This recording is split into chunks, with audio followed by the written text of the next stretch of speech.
Hello everyone, I am the Dungeon Master, this is the Danger Club podcast, and this is a little roundup of your Pathfinder and Starfinder news for this week.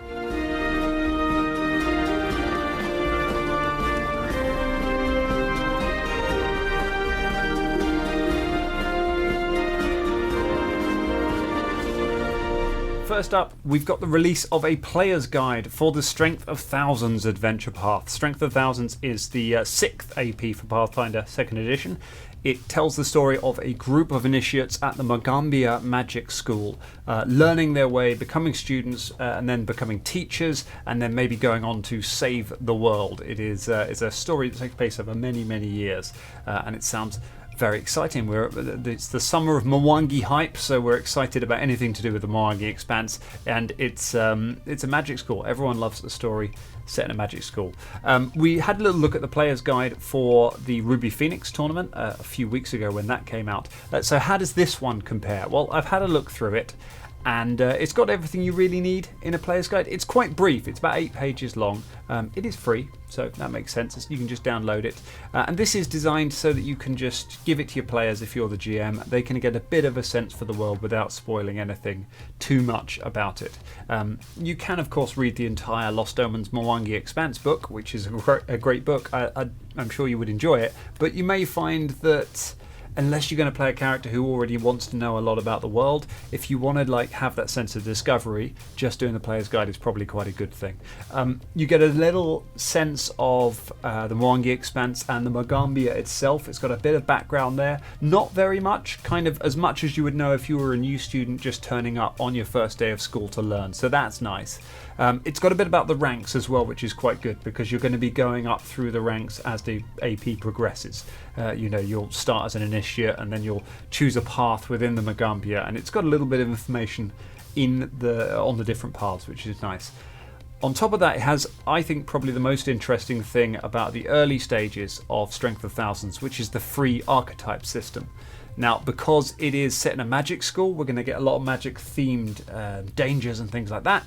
So, what they've added in for this is everyone gets a free archetype. Level 2, you get either the Wizard or the Druid multi-class archetype. And then every even-numbered level after that, you get a free class feat that has to go into your archetype. So, no matter what you're playing, you can be a swashbuckler, a barbarian, an investigator, anything you like, you're going to be picking up levels in Wizard and Druid as well alongside that. And if you're a Wizard, you get the Druid one. If you're a Druid, you get the Wizard one. So you'll gradually be getting better at those sort of things. So it means everyone's got a little bit of magic, which makes things interesting from a game design point of view. It means that the game designers are free to throw in magical puzzles, and they know that, even the barbarian is going to have a little bit of magic that they can use to solve things. I think that could be really interesting. It's a nice chance to play around with casters if you are somebody who only ever plays combat characters, perhaps. And what else do you get? You get a bit of info on alignments, which is always useful in a player's guide, give you a sense of kind of what the moral compass of this adventure is, where you're going to fit into it. In this case, it's mostly neutral good for this one, which is a nice, easy one to follow. Makes sense for the Magambia. And then you get your backgrounds as well. The backgrounds in this are all to do with who has sponsored you. Were you sponsored by a teacher, in which case you get an NPC already in the Magambia who you know. Were you sponsored maybe by your village? They were all saved up to send you to the school. Do you have a wealthy family? Are you unsponsored? Did you come here entirely on your own merit? Maybe you've got a chip on your shoulder about that.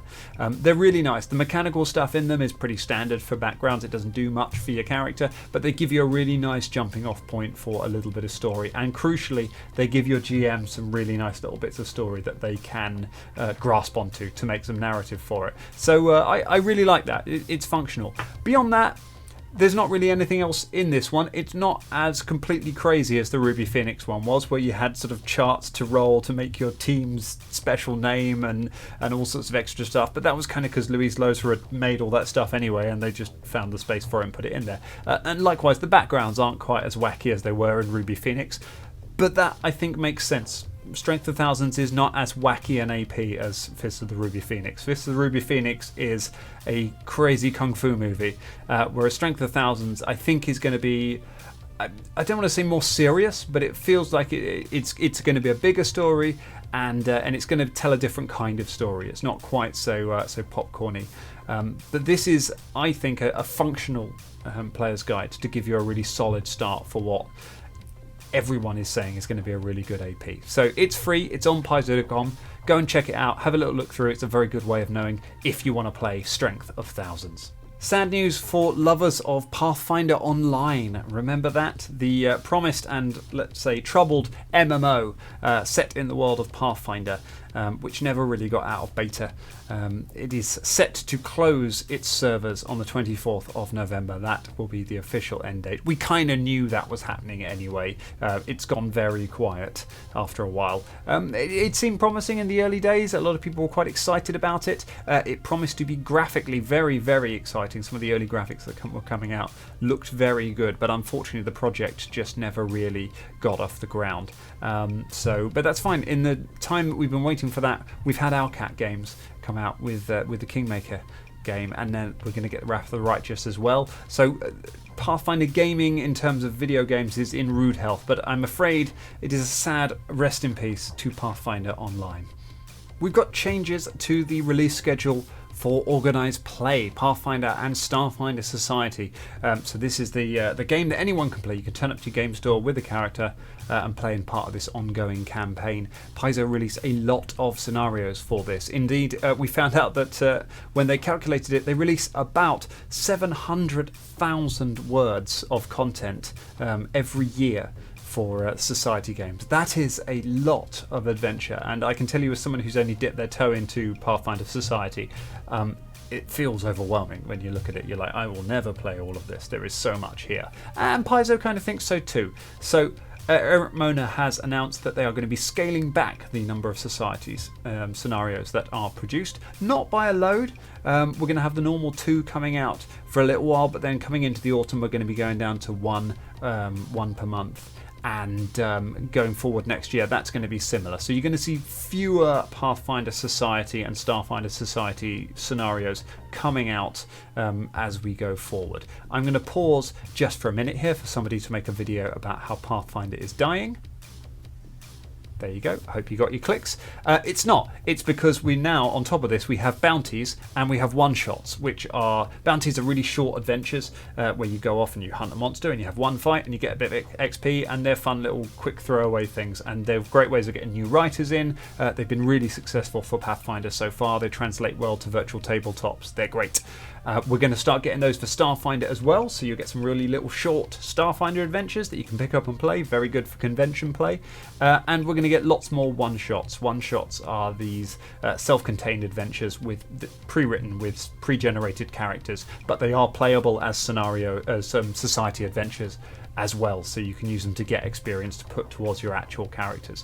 The thing that bounties and one-shots are both very good at is getting new players to play the game, which is the thing you really, really want if you want to grow a hobby. You can't have just an aging gaming population. You need new people coming in to play. So what effectively we're doing here is it's Paizo scaling back the number of scenarios that they're producing in order to produce more of these easily consumable things that will appeal to new people. I think this is probably quite a good idea. As somebody, as I say, who has played a little bit of Society, I found it's kind of overwhelming seeing how much of it there is, and you get a sense of, well, I'm never really going to experience all of this campaign because I just don't play enough. And I know there are hardcore players that will have played everything and GM'd everything, and for whom this will be a bit of a scale back, and that's a shame, but there's still APs and things that you can play alongside it. I think that's a small price to pay for bringing new people into the hobby and bringing new people in a way that they can understand and they can get their heads around. I really like bounties and I really like one-shots. I think they're a great idea. And I, for one, am very happy to see more of them. So roll on, Pathfinder Society and Starfinder Society. Gosh, 700,000 is a large number. And finally, we're getting a brand new class for Starfinder. A playtest has been announced for the 2nd of August for the Evolutionist, which is going to be the newest class to appear in an as yet unnamed book for Starfinder. What do we know about the Evolutionist? basically nothing. Their playtest hasn't launched yet, so we can't have a dig into their stats and a proper look through them. We'll do that when it comes out. We know that you're going to be able to transform and evolve over time. Maybe you turn into a machine. Maybe you turn into an Aeon creature. Maybe you turn into an undead monstrosity. There's real Flesh Warp vibes, if you've played a bit of 2nd edition, going on with this. It sounds exciting. I don't know where it's going to come up because we've had quite a few Starfinder books announced, so I'm not sure where this one fits in, but I'm sure it will be somewhere. That playtest launches on the 2nd of August. You can get in, you can play an evolutionist, you can see what they are like, and you can give your feedback and help shape the class. And these playtests really do shape how things are played. Anyone who played in the Secrets of Magic playtest last year, I guess it would have been, will know that the Magus for 2nd edition went through some enormous changes based on feedback that was given by players. So have a go with this. If you really care about Starfinder, if you're excited about this class, get in there, have a play, tell Paizo what you think about it, and see if your opinions will actually shape the future of the game and shape this class. They sound gross, don't they?